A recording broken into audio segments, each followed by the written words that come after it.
नमस्ते और आपका स्वागत है।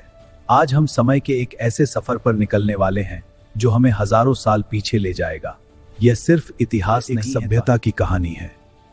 एक ऐसी सभ्यता जो लगभग 5000 साल पुरानी है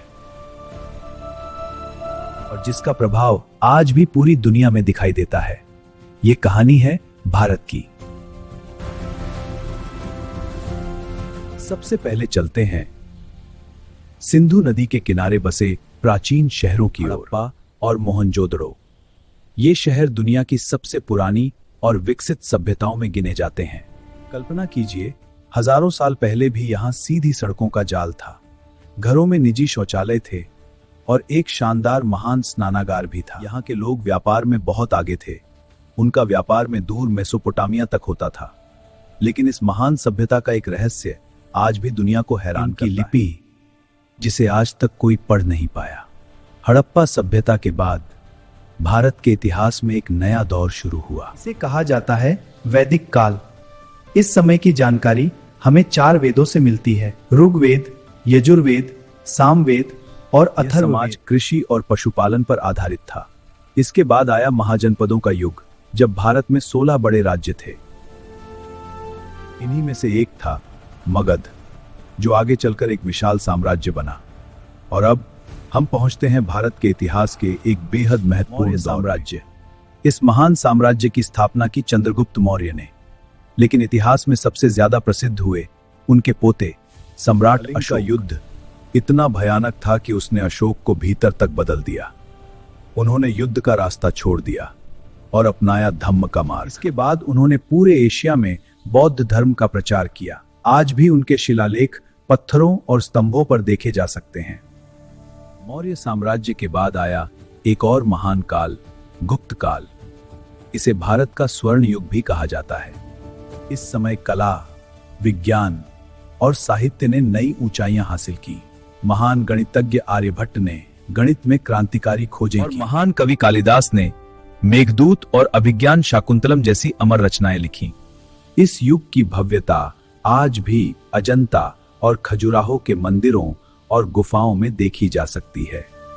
समय आगे बढ़ता है और 12वीं सदी में भारत में एक नया अध्याय शुरू होता है। दिल्ली सल्तनत। इस दौर में नई वास्तुकला शैली विकसित हुई, इंडो इस्लामिक वास्तुकला। इसी शैली में बने कई भव्य स्मारक आज भी भारत की पहचान है। दक्षिण भारत में इसी समय विजयनगर साम्राज्य भी अपने उत्कर्ष पर था। फिर आया वह समय जिसने भारत के इतिहास को नई दिशा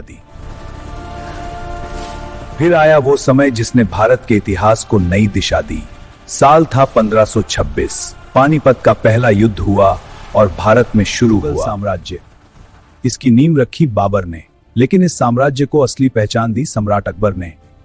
उनकी नीति थी सुलह कुल, यानी सभी धर्मों के प्रति समान सम्मान। उनके बाद शाहजहां ने बनवाया दुनिया का एक अद्भुत स्मारक, ताजमहल, जो आज भी प्रेम का सबसे बड़ा प्रतीक माना जाता है। लेकिन समय के साथ मुगल साम्राज्य कमजोर होने लगा और इसी समय भारत में एक नई शक्ति उभरने लगी, ब्रिटिश ईस्ट इंडिया कंपनी। शुरुआत में वे सिर्फ व्यापार के लिए आए थे, लेकिन धीरे धीरे उन्होंने भारत पर अपना नियंत्रण स्थापित कर लिया।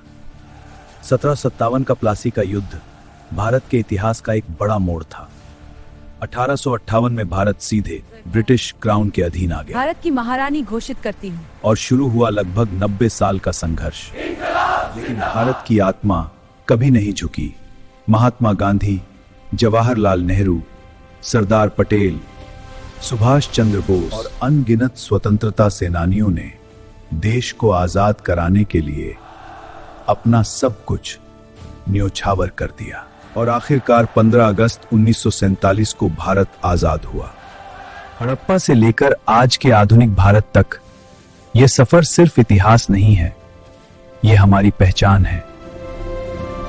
यह हमें याद दिलाता है कि हम कहां से आए हैं और हमें कहां जाना है। यही है भारत की गौरव गाथा। धन्यवाद।